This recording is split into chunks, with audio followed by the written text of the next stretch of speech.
Okay, hello, welcome, and I'm back for another film review. Well, just my second film review actually on this channel.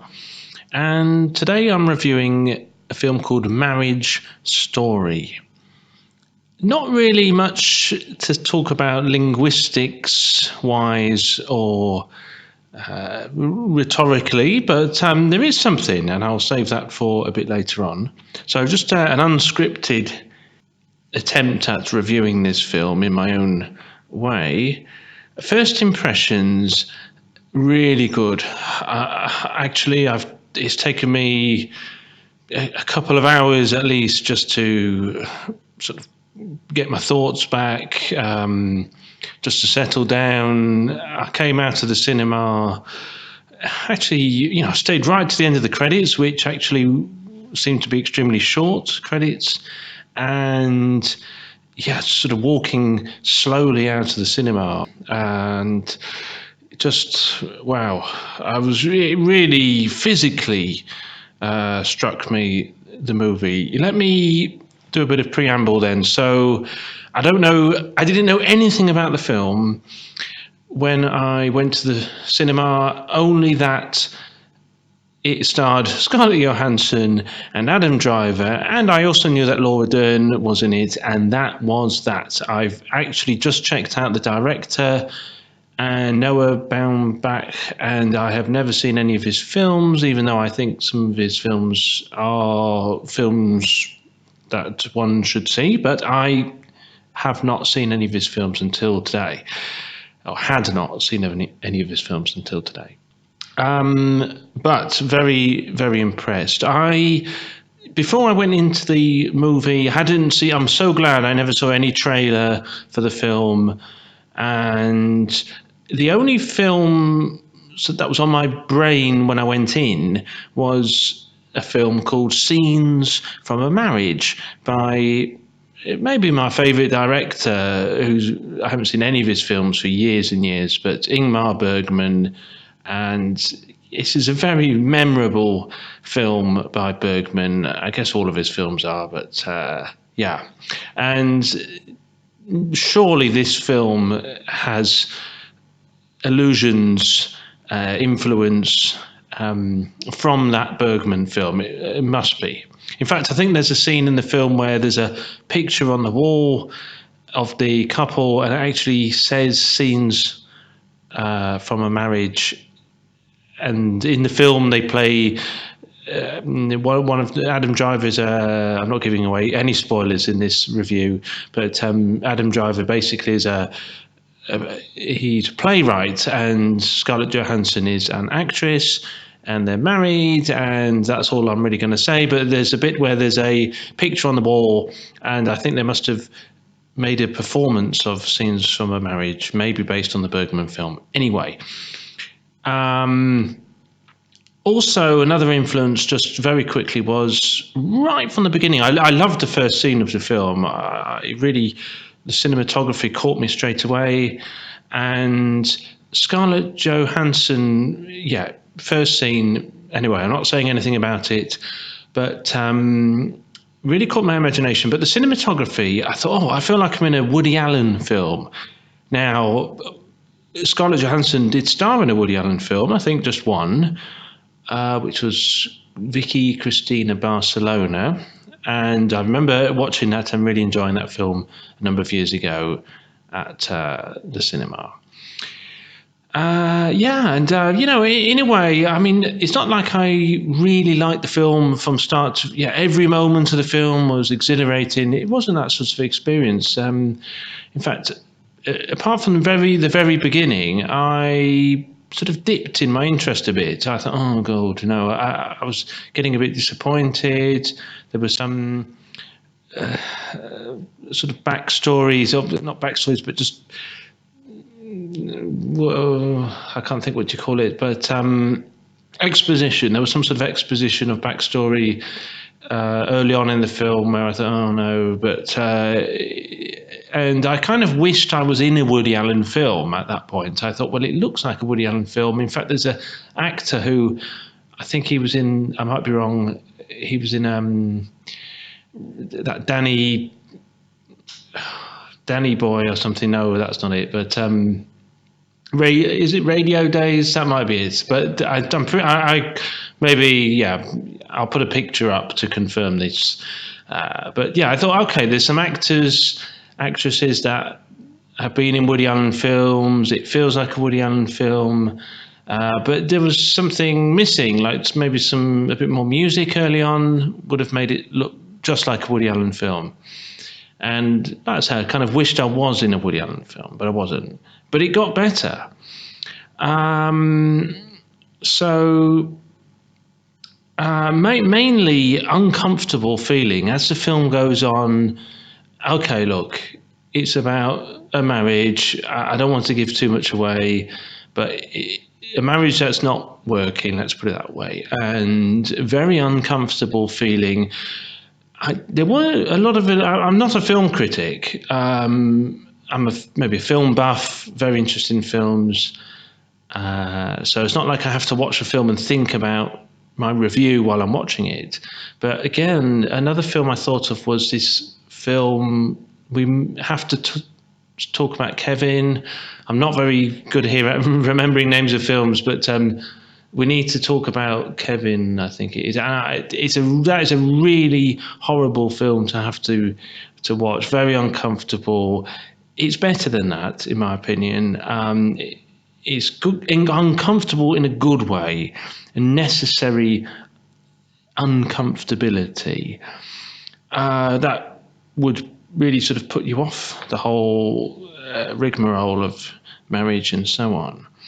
And actually, I don't want to make too many film allusions, but also Paris, Texas. I was thinking of that, but more to do with the relationship between the father and the son, who are kind of similar ages, although the father in Paris, Texas was much older, I guess, than Adam Driver. But anyway, that reminded me of that. And one more film, I won't keep alluding to films, but was Patterson, Jim Jarmusch film, where right at the beginning, I was thinking, oh, it's like Patterson all over again. But very quickly, that changed and it wasn't like Patterson. But anyway, that's the other film references and allusions out of the way. Great cast, unbelievable acting, actually, stunning,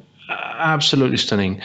Laura Dern plays a lawyer, and also Ray Liotta surprisingly turned up in the same occupation. And actually, Laura Dern plays a lawyer in this TV series called Big Little Lies. And I don't watch many TV programs. It's I usually just watch a few sci-fi shows and that's it. But for some reason, I came across this Big Little Lies when it first came out, and I've watched both seasons, and I think it's very good. But Laura Dern plays almost like basically the same character. I mean, it's literally, you can see how she got the job or the part for this film. So that was a TV allusion there as well. But again, I don't want to give away any spoilers. I'm going to sort of jump, if you like, to the end. I've talked about the beginning a little bit. The ending absolutely just killed me. I mean, I was just, well, a flood of tears, honestly, and I'm not going to say anything about it. But the payoff for me was wonderful. What happens is, it doesn't matter if the whole film has one great scene to another great scene and just a tour de force of non-stop great scenes or action. You know, a lot of the scenes I didn't like, but the whole thing was worth it.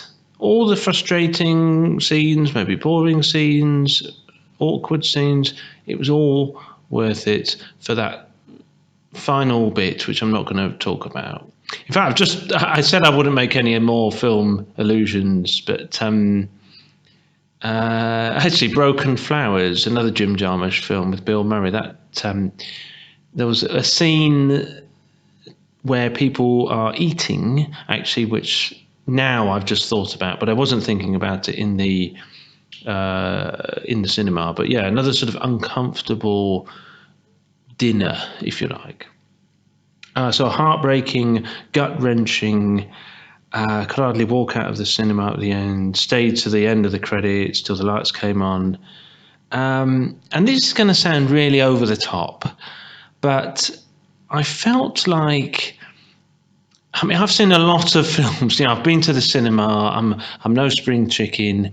I've been to the cinema many times. I'm like I say, I'm a film buff. I like my old films, but thousands and thousands of films. But it felt like a kind of as if it was the first time I'd ever been to the cinema, almost at the end of the movie. Like I'd never, even though I've cried many times in the cinema, I felt as if this was the first time I'd felt such emotions, even though it wasn't. And I just, oh, wow, I mean, really, it took my breath away. I felt like I'd lived the whole experience that the characters, the main two characters, had gone through, a shared experience of those two characters who are on opposite sides in some ways and in other ways not. And that's really something, I really, that's what cinema at its very best would do, would want to do, is to make you feel like you've really been through the whole experience, the whole emotional turmoil. And of course, I mean, the last film I saw at the cinema, the same cinema before this one, was The Rise of Skywalker, starring Adam Driver. And he's very good in that film. He's good in all the Star Wars films that he starred in. But of course, there's a detachment, not in a good way. Even though in some ways, I quite enjoyed this film, the Star Wars film, but you can't really get that close to the characters. And this film, of course, well, just what a breath of fresh air. Anything else before I close my review? Well, one thing I do want to say is that the final thing really is that at the beginning, and if it's right at the beginning, it's not really a spoiler, I guess. There's a scene involving a letter. Okay, so here's the brief rhetorical remark for Sempriest Rhetoric YouTube channel. And it's one of those letters where you write a letter and you don't want to tell, well, you're writing a letter, a sort of confession. It's a confession piece, and maybe you will show the person that letter, maybe you won't. And it's that sort of, write someone a letter but don't send it. I've actually done that once before, and it actually worked, and I didn't send the letter, and I just felt good because I'd written the letter. All I can say is that absolutely struck me. That was something that really won me over in the film, and it showed I love the old-fashioned. I love to write down. I love writing little poems, letters, the whole experience of writing a letter, and that for me was the greatest part of the whole film. And there's actually a surprising couple of musical interludes. Again, I'm not really giving away too much here.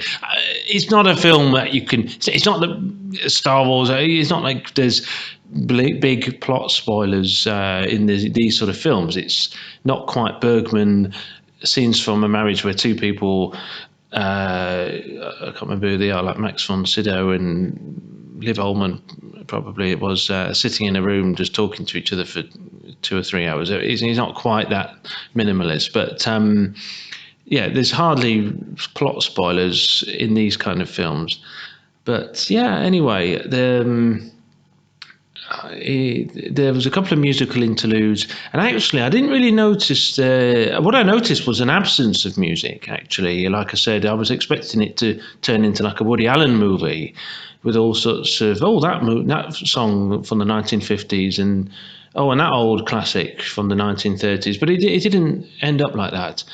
But right at the end, where I said that was really pulling at the heartstrings, stream of tears. And then I really noticed the music. And of course, nowadays, when I was younger, I used to just get up, walk out the cinema as soon as the credits started rolling. I know nowadays it's a bit more popular to stay to the end because you have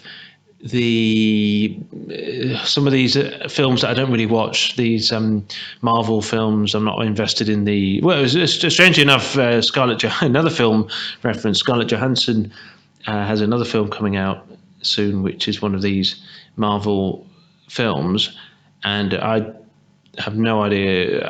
I very loosely know what's going on, but I've not really. I've hardly watched any of these movies, just the odd one here and there, so no investment whatsoever. But they have scenes right at the end of the credits, just to maybe make people sit through the whole thing. I don't know. A bit of a gimmick.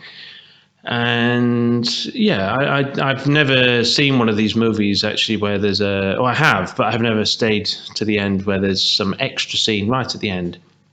But I have recently, last couple of years, stayed much more to the very end of films. And I find if it's a very emotional film, you need that time where the music is playing just to let your emotions play themselves out with that black screen ending, and not to just immediately walk out into some bright lights foyer or out into the street. You need that, whether it's 5 minutes, 10 minutes, just to sit there and let yourself sort of meditate out of the film, like a warm down. It's very important, I think, and I really needed it on this occasion. Anyway, that's the end of my review.